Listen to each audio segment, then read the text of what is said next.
I'm Paul Zing, the president of California State University, Chico, and I am delighted to welcome our brothers and sisters and many tribal communities who are visiting us and many who are returning to Chico.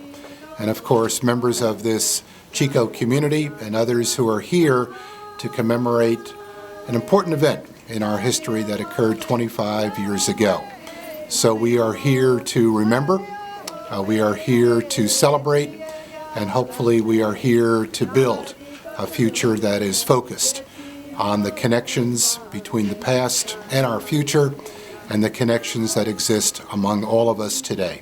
1974, we come to Chico State, we say, when are you going to hire a native faculty? 1984 we come, when are you going to hire? 94, 04, 2014. When are we going to hire native faculty on Chico State campus? That's a really, really good question, and one that, my 33 years of history has taught me is that you got to continue to ask the question. The Indian students in Chico State, it was hard, but altogether I think we decided that we needed to be honest with ourselves and say we're here.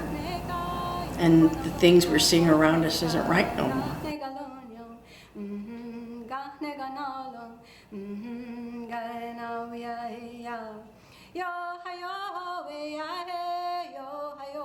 Never have been right, and we need to make a difference. We need to make a difference in responsibility and obligation to our elders and ancestors, and obligation and responsibility to the generations that are coming up before us, but also to ourselves, also to all those that we can link arms with and stand shoulder to shoulder with, those that we walk this earth with together.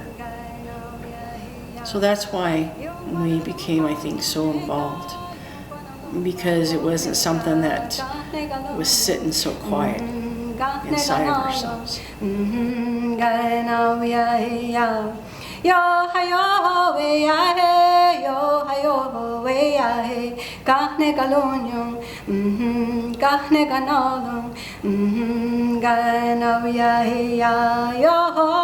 Dennis Ramirez, chairman of the Machute Indian Tribe, Chico, California, Northern California, at Butte County. I want to welcome you to the 25-year anniversary of the Tree of Peace here at Chico State University. The Indian Club was small back then. There was probably only about 10, 12 members. And we decided to stick together because we felt like there was really not a lot of support out here for us. At that time there was no Native American tenured professor. There was no Native American professionals there either. This was before Colleen, before Mark, before Lisa Quinn, all those guys. There was nobody here that was Native American working in professional level. And we felt that was wrong. And so we started talking to the EOP and outreach about why ain't there's Native American professionals here. And that basically started that part of the picture. Remember anything you actually argued in like, I remember we had big stuff, right? Well, people when we would argue. Do you remember anything that you argued? Well, we've argued we went in front of the Senate, the faculty Senate, is what they call it here, about the repatriation. This is right at the beginning of repatriation, before it became a national movement. When we found out there were there was thousands of Indian remains in the anthropology department in this campus, in boxes, in hallways, and some desks of some professors. And we're like, why do you have all these bones here? Why can't you put them back? And this, even before it became a national movement, we were already saying the repatriation, to put the bones back. And we were in front of the President Wilson Wilson, wasn't it? Yeah. It was President. We were in his office, and he basically patted us on top of the head like, you don't know what you're talking about.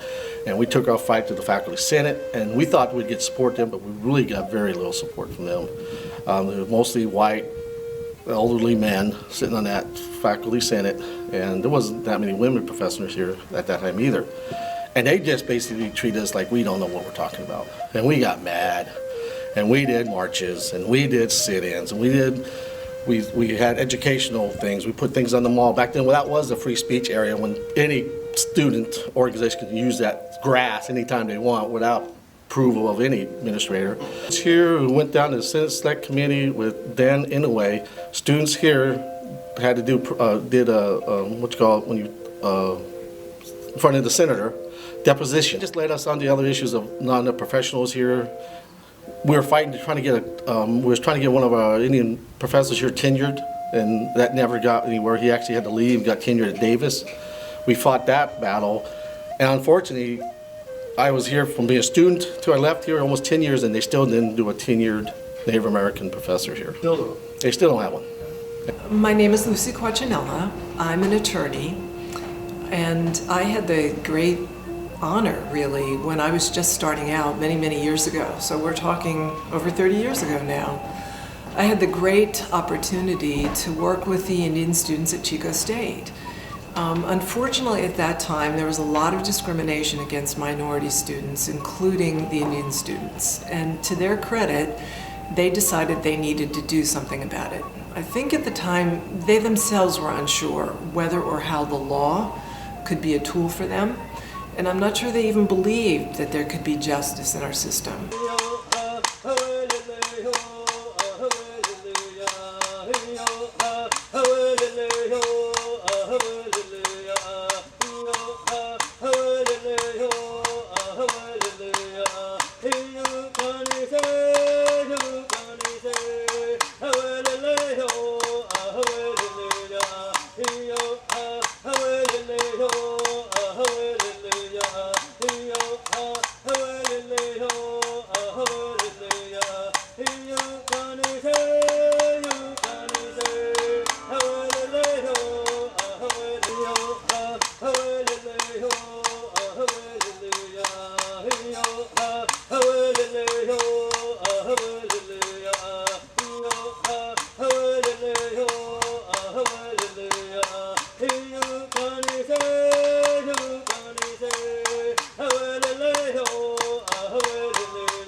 Tree of Peace was, from my perspective, is probably one of the most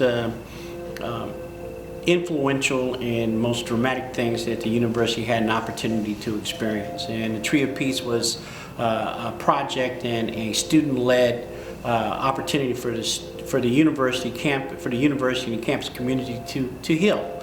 It was on the heels of a lot of injustice and racism on this campus that really created bad blood amongst most people on campus, more in particularly the Native American students that were represented by the American Indian Club.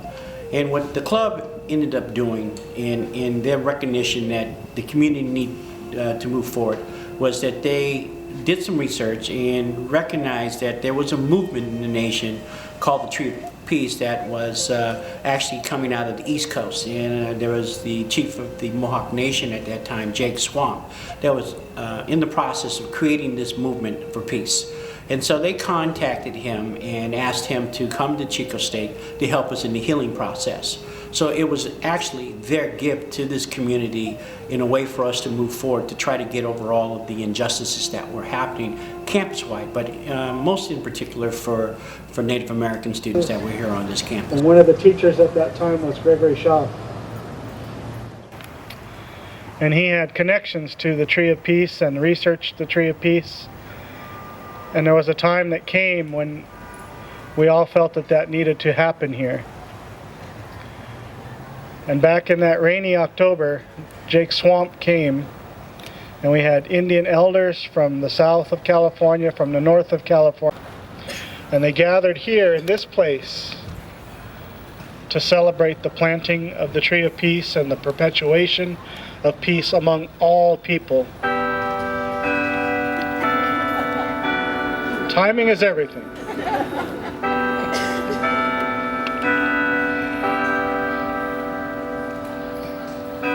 My name is James May. I am a graduate of CSU Chico here. I graduated in 1994 with a BA in English, and I was a member of the American Indian Club here. I mean, there were a lot of really good memories, but at the same time we also had to face definitely some adversity here. My cousin, she had a weird incident when she was there with with her son at the time, getting ready for the Chico State powwow, and they had the Chico State baseball player, several players, started, kind of doing things to mock Indians and all of that, and it ended up turning into kind of a big story. And so, I wrote a story about it for a journalism class, and after the class, one of my professors asked me, he goes, I think I can get this run in a magazine. And so it was a magazine up in Nevada called The Native Nevadan. And so anyways, the FBI came here to go and investigate because I had gotten a baseball player to basically say, as using, anonymously that, that he had witnessed the incident. So had at that time the incident with the Tree of Peace, the vandalism in the Tree of Peace. My name is Kathleen Jack. I'm Paiute, Shoshone, and Wasco, and I am an alumni of California State University, Chico, out of the Health Science Department. I got my bachelor's here in 1995 and went on to get my master's in public health from San Jose State. One of the things I wanted to share that occurred when I was here as a student at Chico State was the Tree of Peace was actually vandalized, and it was really heartbreaking for the students that attended here, and the American Indian Club at the time came together, and it actually, out of that tragic event where the top of the tree was broken off, it actually really helped the students bond together and kind of become more advocates again, and take a stand for our rights and speak up and let the campus know that Indian students were here, and also let us share the importance of the Tree of Peace that was planted here by the Tree of Peace Society by Jake Swamp, in order to ensure that campuses and different places around the United States were afforded the opportunity to have a place to go that they could look at and that they could share information about what peace meant to them and how that we can all live together. And so that was something that occurred here when I was a student that was devastating at the time, but actually we turned it and came together, and so that was a good thing.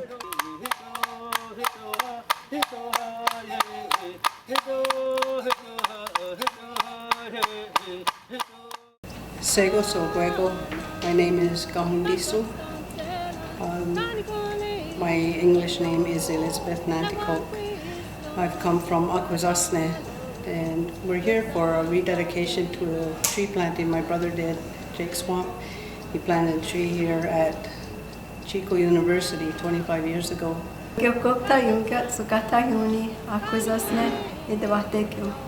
My name is Teresa Fox. I'm Wolf Clan, and I'm from Akwesasne, which is the Mohawk Nation. And my nickname is Bear. I'm here to honor my brother Jake's work, Jake Swamp, for the planting of the Tree of Peace that he did here at Chico University. I look up to my brother so much for all the work that he's done, and I'm so glad that I got to share his life with him for a little while and his teachings, and I'm glad they invited us here and to participate. It was a big honor.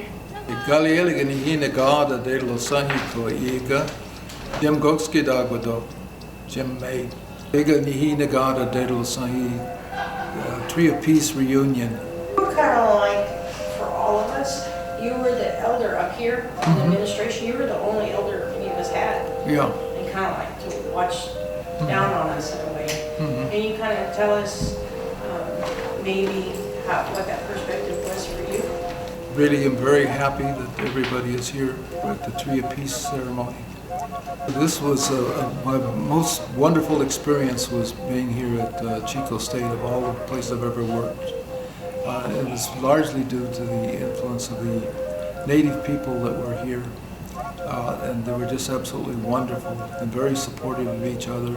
We went through some very difficult times, and yet we were able to work out these things and to solve the problems. There was a lot of discrimination. We pulled through that very well.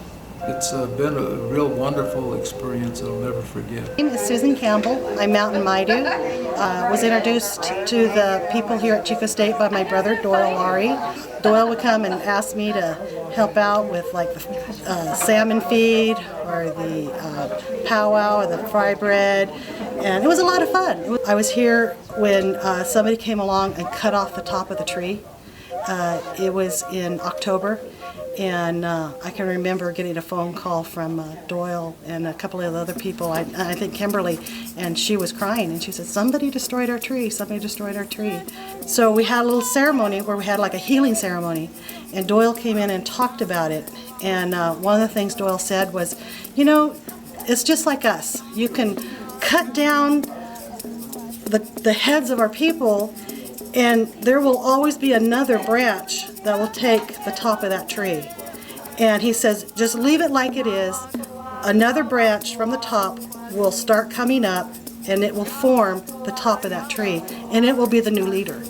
And that's exactly what happened. And for our Tree of Peace, it had its own violence put towards it. And I think that we're here, and we stayed there and sang songs, and we've been putting prayer ties on it. And I think it's been healing really well. And that's when we took and forced Chico State to come in and put the benches and put the grass around it and actually honor that tree for what it has gone through. So for us, that's where we want now. We want Chico State to honor us and our children for what we've gone through so they can come here and be accepted here at Chico State. Now I'm pleased to introduce to you Eddie Webb, a candidate for the bachelor's degree in English who will present reflections for the day. The peacemaker came to our people many generations ago. He told them to abolish separate territories. The peacemaker told us to unify the peoples, that we were distinct from one another only because we spoke different languages. The peacemaker instructed the people to put their minds and emotions into harmony with the flow of the universe and the intentions of a good mind or great creator.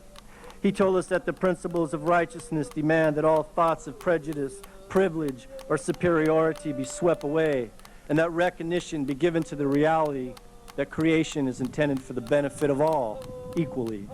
The world does not belong to the humans. It is the rightful property of the great creator. Even the birds, animals, trees, and water have right for equality. All people have the right to the things they need to survive. No person or people has a right to deprive others of the fruits of those gifts. Our people do not demand anything from the creators of life. Instead, we give greetings and thanksgiving that all forces of life are still at work. We deeply understand our relationship to all living things. Our roots are deep in the lands where we live. We love this country. It is our birthplace. The soil is rich from the bones of thousands of our generations. It is our duty to take care of this place for the future generations. This is why we walk about and upon the earth with great respect. So with the wisdom of our elders, what I ask of you today is to consider this. Though we may speak a different language, though our skin color may appear different, let us remember the great Creator has breathed the same breath of life into all of us. Let us not forget the beauty and the precious gift of life. Let us become true warriors who will not be silent, but will speak against the fear, the oppression, and the ignorance which divides the rich from the poor, the black man from the white, the red man from the brown, the man from the woman. Let us understand that the gift of life is to be a person who gives, a person who lives a life which will benefit the seventh generation. We came to Chico University today to do a rededication for a tree planting that Jake Swamp did 25 years ago. And it was important for me to be here because Jake was my brother, and he traveled all through the world doing tree plantings for peace, with the hopes that people will remember how to stay peaceful. That's what the Haudenosaunee, the people of the Longhouse, which includes the Mohawks, Oneidas, Onondagas, Senecas, Cayugas, and Tuscaroras. Thousands of years ago, people were feuding and fighting one another and a peacemaker came, and he came to the territories one by one and told them that we had to bury our weapons of war in order for our people to survive. And that's what every nation accepted, this peace, the great peace. And the weapons of war were buried under the tree of peace. And this tree of peace has white roots that spread through the 4 directions of the earth. And all the nations of Turtle Island are invited to travel and follow these white roots to live in a peaceful manner. So this rededication today is a reminder that the peace has to survive.